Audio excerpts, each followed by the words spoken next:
All right. Well, at the moment I'm doing the final art for the last books, and this is Ricky, and I'm drawing him at about 30 times a day at the moment, so I've kind of got him down pat. The first thing I developed about Ricky was his nose. When I got his nose right, I knew it all fell into place.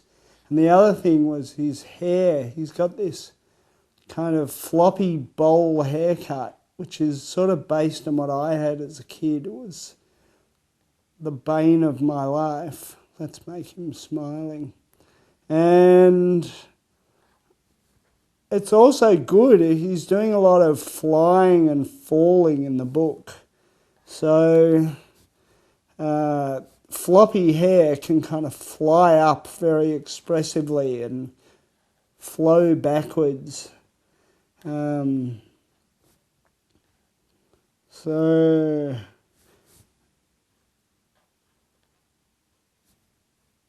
the other thing that's distinctive about Ricky's appearance, and this all developed quite slowly, he looks quite short.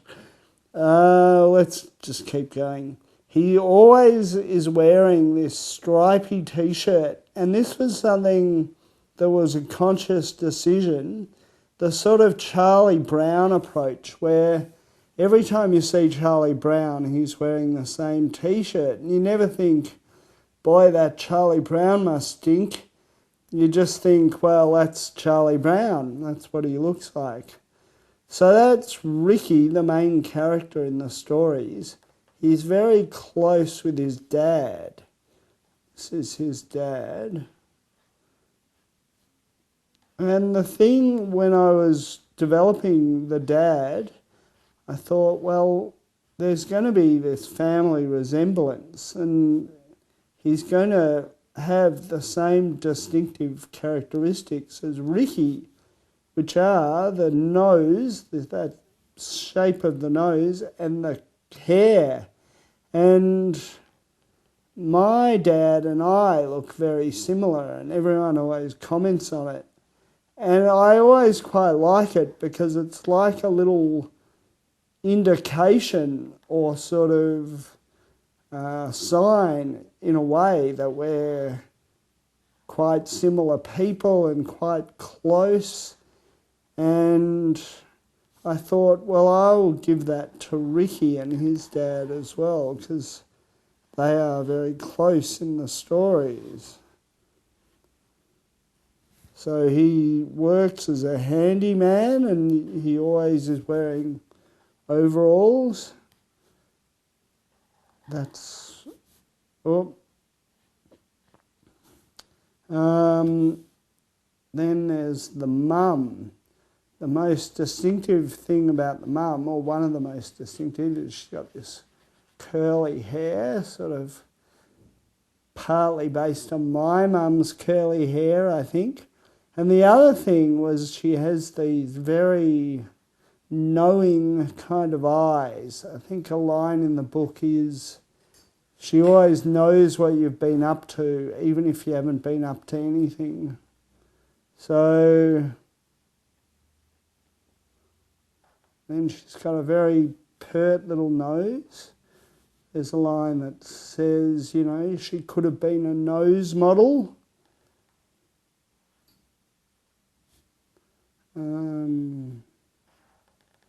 She's often... she doesn't really have a distinctive outfit.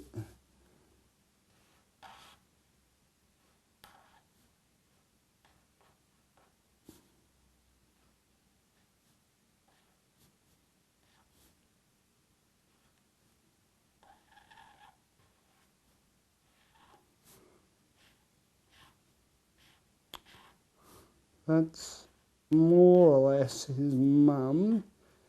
She seems to have quite a big chin in this drawing.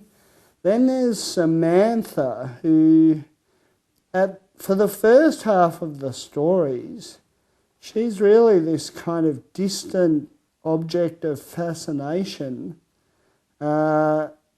he really just thinks of her as this spunky girl at the car wash who he really wants to get to know. Then later in the books, she becomes a very good friend. So she had to kind of be drawn as being able to have both those roles. So she's quite pretty because, you know, he's obsessed with her at the start. And the most distinctive thing about her in the end is this pert little ponytail.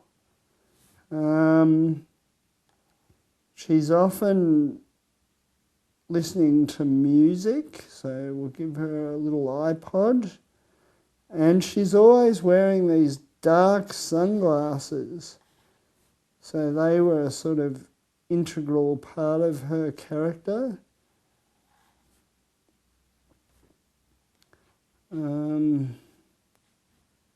There's her iPod.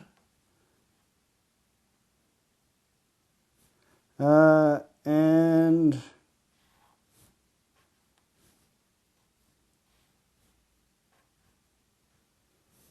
she's always seen with her dog. And this is, I'll draw a dog in. The dog is called, well, we'll just say, we won't tell you his name. The dog became clear halfway through illustrating this. The dog, in fact, had to be a long-haired dog for reasons that will become clear when you read the books. So he has quite a fluffy kind of long-haired look about him.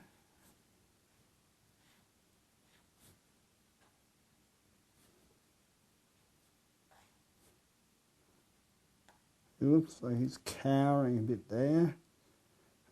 Maybe he's been told off just now or something. There we go. So they're like the main cast of our stories.